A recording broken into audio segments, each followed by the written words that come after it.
जंगल की गहराइयों में एक ऐसा मंदिर खड़ा है जिसे खामोश होना चाहिए था, फिर भी वहां से चीखें सुनाई देती हैं। वैज्ञानिक एक ऐसे प्राचीन पत्थर के ढांचे को देखकर हैरान हैं, जिससे अजीब सी गूंज और मंत्रों के उच्चारण की आवाजें आती हैं, जबकि यह 1000 साल से वीरान पड़ा है। वहां न कोई स्पीकर है, न हवा के गुजरने का रास्ता और न ही कोई तर्क।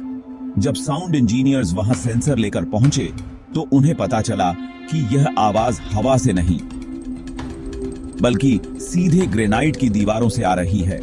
स्थानीय कहानियों का मानना है कि इस मंदिर को एक लिविंग रिकॉर्ड के रूप में बनाया गया था, ताकि पुजारियों की आवाजों को हमेशा के लिए कैद किया जा सके।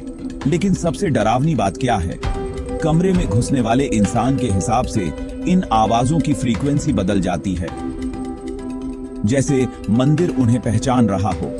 क्या यह कोई प्राचीन तकनीक है जिसे हम समझ नहीं पा रहे, या पत्थर खुद बीते हुए कल की यादों से घिरे हैं?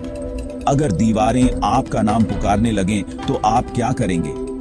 अपनी थ्योरी कमेंट्स में बताएं और ऐसे ही अनसुलझे इतिहास के लिए फॉलो बटन दबाएं।